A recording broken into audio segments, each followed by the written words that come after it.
just walking in and walking out with hundreds, maybe thousands of pounds street figures. But what happened in Knightsbridge yesterday was next level awful and scary.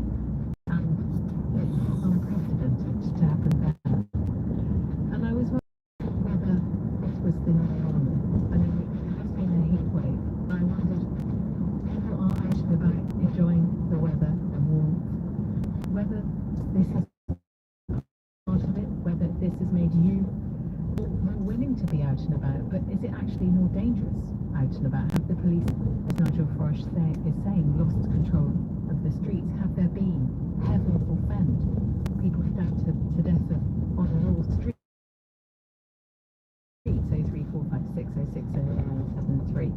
I was chatting to a couple of young producers who rent in London, and both of them were saying, I think one was in Finsbury Park, the other was in Brixton, that there have been stabbings on their streets. I mean, imagine where their parents going. There have been 2 people stabbed to death, and it's in London.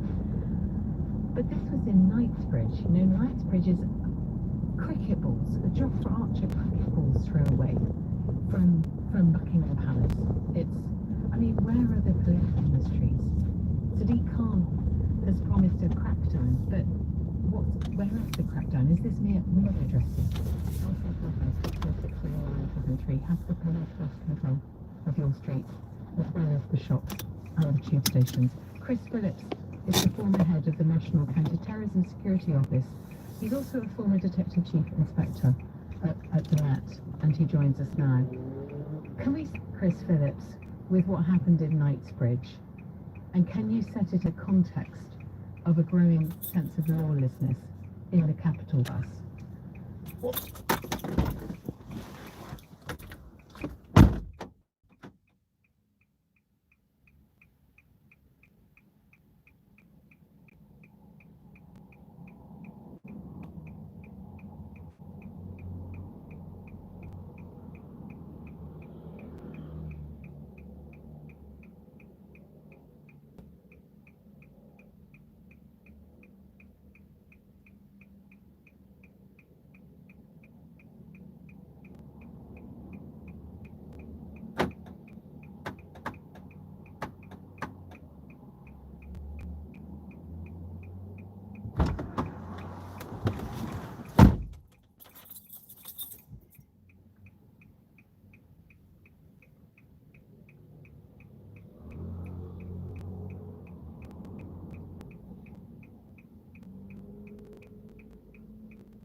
Arrest somebody, a criminal, because they are concerned about knife crime.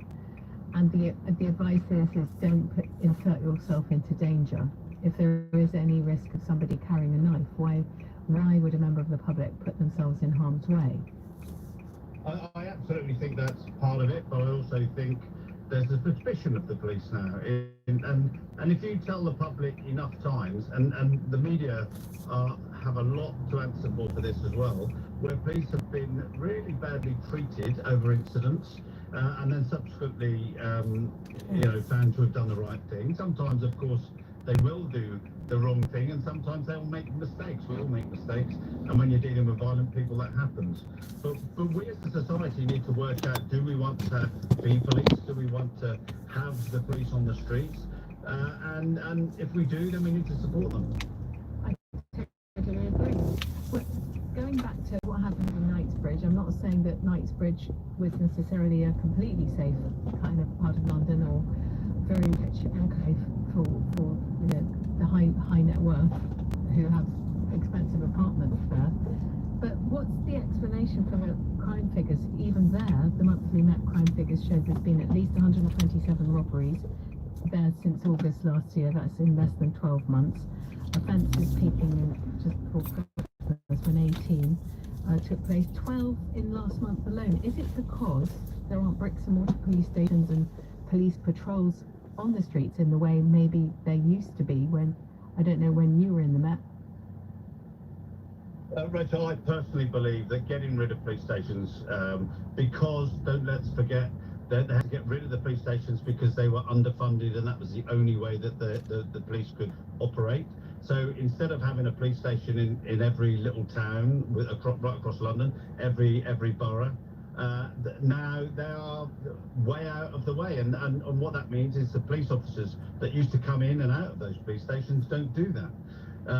So many things have been done, and you know, I have to hark back to Theresa May and the coalition government and the decisions that they took then have completely decimated policing. Now, you know, we are where we are now, and the current government, you know, it's not their fault that this happened, but what I'd say is you have to have the people to do the job, and I don't think police officers are actually people are coming forward to be police officers anymore, and I think the numbers are going down, and they're finding it very difficult to recruit simply because they know that they won't be supported, and the pay's not very particularly good. You know, when I went in, there was certainly, the pay wasn't brilliant, but you knew that there was a good pension at the end of it. Those perks have been taken away. The police stations, as you mentioned, have been taken away. So the police have been put in a very difficult position. And the one thing I'll also say is, having just been in many countries across the world, this crime, rising crime, violent crime, isn't just a UK London thing. This is happening in cities across the world as well. Even in, you know, places like Knightsbridge, let's say Park Avenue, the Champs-Élysées. I mean, even in the bits of the cities where people go and they think this is such a you know, well-established posh place that nothing can go wrong here. And are you saying that nowhere is safe and our streets aren't safe? Well, no, what I'm saying is our streets have never been 100% safe. If you are a criminal that deliberately wants to go out and steal Rolexes, yeah, quite frankly, you're not going to go to Sutton Borough or Croydon Borough. You're going to go to the places where there are people wearing Rolexes. So you're going to wait in Sloane Street for someone to come out of an expensive designer shop. Can I just finally, as you've mentioned, watches, the victim was allegedly wearing a Rolex watch. I'm not sure whether it remained with his person. His name was Blue Stevens. But what would you say to people who are maybe frightened by this story about wearing watches, holding phones, wearing expensive gear these days? If none of the streets anywhere really can be ever perfectly safe, Chris Phillips. Okay, so especially in this weather, in this heat wave. Yeah, and you know, summers are, you know, the time that you have more crime because people are on the streets. There's no doubt about that. What I would say is we've become focused on our telephones these days, and I give many lectures, and I've just been away talking about this in other countries. Because people are so focused on their mobile phone, they are not aware of the situations that are happening around them. Hence, phones are being literally taken out of people's hands. That is happening. The police are desperately trying to deal with it, but hundreds upon hundreds of phones are being taken every day, simply because people are not paying attention to it and they're easily distracted. So we do have to have some awareness and specific awareness about what's around us to make sure that you don't become a victim of crime, because looking at your phone when you're walking along just makes you an open target. Okay. And also headphones, AirPods, even all of worse. that? To some extent, even worse because you don't hear things either, and it's just incredible that people aren't protecting themselves. And whilst yes, crime is a major problem, we can all do something to protect ourselves, and we should be doing those things. Okay, so you've just heard everybody what Chris Phillips says about not becoming a walking crime, a statistic on the streets in this hot weather. I am certainly pinning my ears back. So my question to you is, having heard that conversation, you heard what Chris Phillips had to say. He's a former head of the National Counter-Terrorism Security Office. He's also used to serve as Detective Chief Inspector in the Met. He said the streets have never been 100% safe, and the fact that this murder took place in Knightsbridge was predicated on the fact that this was looked like a burglary, and you know, if you wanted to get a very high net worth item, you would probably go somewhere like Knightsbridge, and that was his explanation. But my question to you is more broad than that, is what do you feel? Do you feel safe out and about in your neighbourhood? Do you feel that the police are in control of your streets? 0345 6060 973 is the number to call. You're listening to me, Rachel Johnson. It's 8:16. LBC. Neuramol Dual Action contains the power of ibuprofen and the strength of paracetamol combined together to provide faster, longer-lasting, more effective relief than regular painkillers alone. Hit pain hard. With Neuramol Dual Action Pain Relief. Contains ibuprofen and paracetamol for pain not relieved by regular painkillers. Ibuprofen or paracetamol individually. Always read the label. Car owners, you could be owed thousands in compensation. If you bought a car on finance from 2007 onwards, it may have been sold with hidden commissions. Text claim to 86688. My Claim Group. Authorized and regulated by the Financial Conduct Authority. You don't need to use a CMC. You can claim direct to your lender and the Financial Ombudsman for free. Text claim to 86688. Claims made simple. Are you ready to win big? Enter now at winplus.co.uk to win huge cash prizes and loads more. 18 plus, GB only, T's and C's apply. Great bolts of thunder. Disney's Hercules is now thrilling mortals in London's West End with epic spectacle and all the classic songs from the animated film. It's hotter than Hades, bigger than Mount Olympus. Disney's Hercules at Theatre Royal Drury Lane. Book your tickets now at herculesthemusical.co.uk. Missing it would be a big tragedy. Rachel Johnson on LBC. Call 0345 6060 973. 8:18. Let's get straight to your calls on whether you think the police have lost control of your streets, especially in this hot weather. Also, I should have mentioned the fact that, you know, don't want to give anyone ideas, but more windows are open in this heat, of course, and so you should be much more aware of that. You know, burglaries do rise in the summer, so do thefts and the muggings. Alex in Camden, what's your take? Hi Rachel, can you hear me okay? I can indeed, yes. Okay, thank you. I'll try and keep it short and sweet, but I was just speaking to your producer. I am a serving police officer and I have been in the Met for the past over a decade now. And during my time, you know, it's been progressively, I would say drastically getting worse.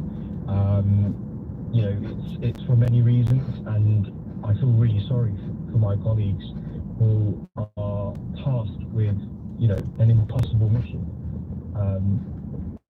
Yeah, I feel as though they might say, well, statistically crime is reducing and it is decreasing, but as a police officer, I don't feel that way. I think statistically crime is reducing. What's it like trying to keep control, Alex? You say you're a serving police officer. Do you feel that the dice have been totally stacked against you by cuts, by the removal of actual bricks and mortar police stations, by the imposition of having to deal with mental health, as Chris Phillips was saying? I mean, what are the obstacles to actually keeping the streets safe? Well, yeah, I completely agree with the previous caller. Mr. Phillips was bang on with what he was saying. There are so many aspects to this, and it is down to to the bare bones. When I first joined, we had about 6 police divisions at the time, with police officers, coming out from every station. There was police officers everywhere, and it's been restricted to the bare bones that it couldn't get any worse. If you were to do a shift with an emergency response team in central London, you would be astounded to find out how many police officers actually cover that shift. And it's been bogged down with paperwork and so much red tape. And it has to play. It has how else to put it? Good impact or bad impact? It's a bit of both. I mean, obviously, as police officers, we are held to account for everything that we do, and a lot of stuff and the narrative that's out there at the moment is very, is predominantly negative. So the morale being increasing sole reason, it makes police officers quite fearful of doing their day-to-day job, because they think that, if I do something differently, am I going to do my job? Because, you might see a 10-second clip of something online which only paints one side of the picture. And I mean, I'm at that point where I'm really considering my options in the Met at the moment, because, I just don't see it getting any better, unfortunately. And that's down to, it's not down to individual police officers per se, but I think it's down to weak management, and it stems from the Mayor. He has absolutely decimated policing in his term. He does not care about policing at all, and it's really, This is Mark Rowley you're talking about? No, I'm talking about, the management board in the Met, as well as Sadiq Khan, the Mayor. Yes, who has, of course, got overall, I think he shares overall control, or that's correct, with the Home Secretary. Alex, what would make policing better? Well, we need to go back to basics. It needs to go back to the discipline service it once was. We need to drastically increase numbers, and it's just that having that public support, like Mr. Phillips was saying, during his time, the public would come forward, whereas the first thing someone does before they even call 999 is they get their phone out, hearing everything. If you ask for assistance, no one would. I mean, that might be because, yes, they are fearful that you might have someone around them, and I don't blame them. Sometimes they don't want to take that risk in this day and age. But, a lot of the times, we can't always rely on the public to come to our aid and have that support. And just lastly, given the threat of blooded articles, also Knightsbridge, police are equipped to deal with the challenges of today's streets, and should they be more armed, especially maybe with tailored powers? I think we are equipped with powers. So you've got stop and surge, you've got these other powers that we can utilise, and Taser has been uplifted across all frontline police officers. But the thing that I would say is that police officers are fearful of using their stop and search powers because it may come across it may come across as they've done something wrong. And at the end of the day, they don't want to lose their livelihood because of making one small mistake.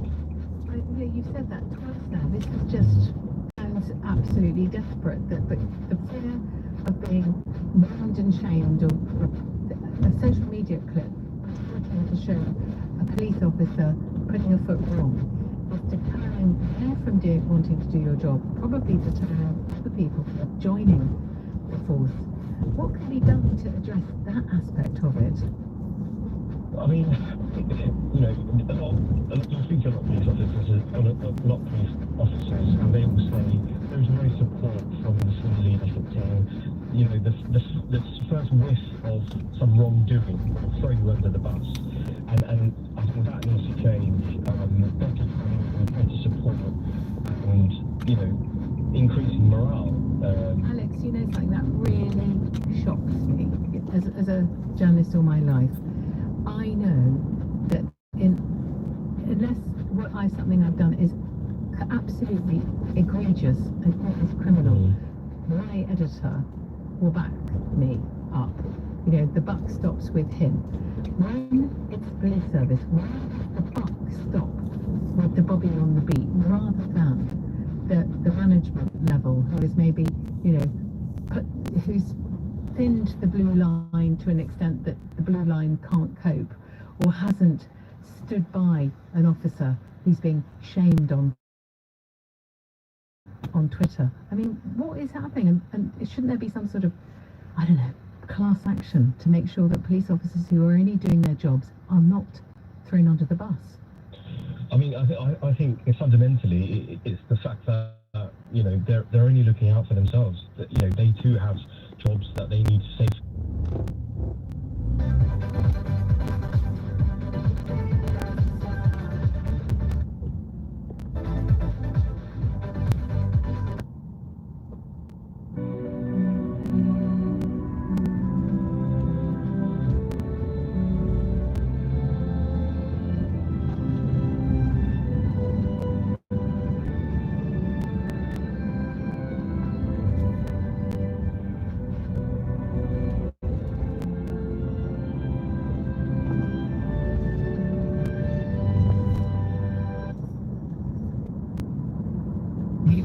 So if you want a party, Oasis style, get me on radio next. Oasis at 11. But yeah, on the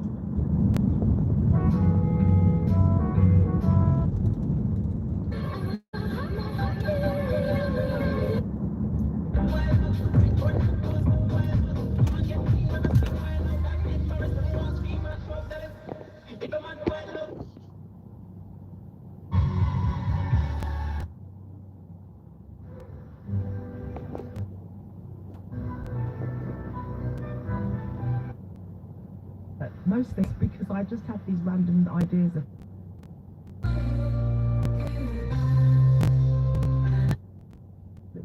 in the last couple of years of being in government. So the problem is it's partly about the money you're putting in, but it's also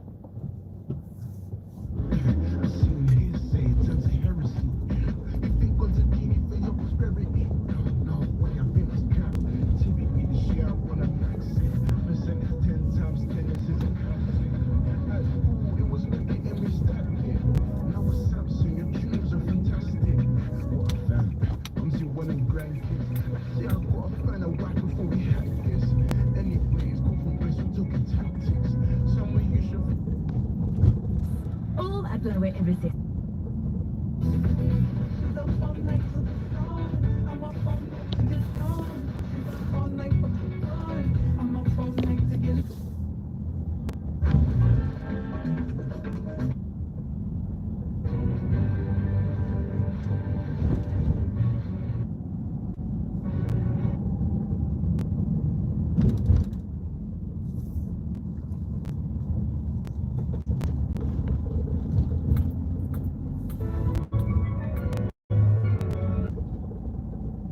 So it must be clear to you.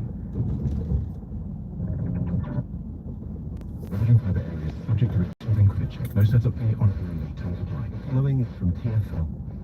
I got loads of the other day. Messages from people I don't even know. My mates spelled my name in T-lights, and my mom hung my favourite pretty face.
Weekend, I want to know. The more energy, the better. We're having a party tonight.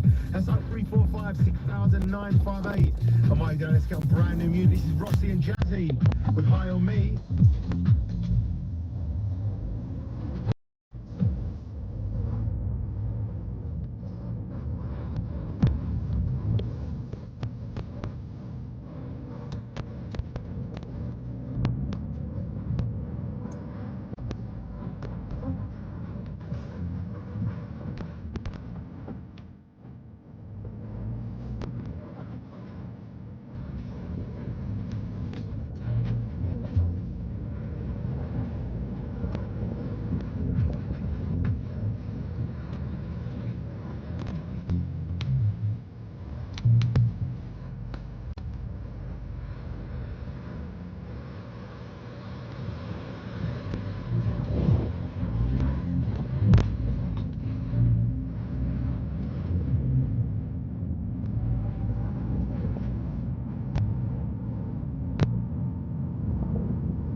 Bluetooth. Waiting for connection.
अच्छा मतलब start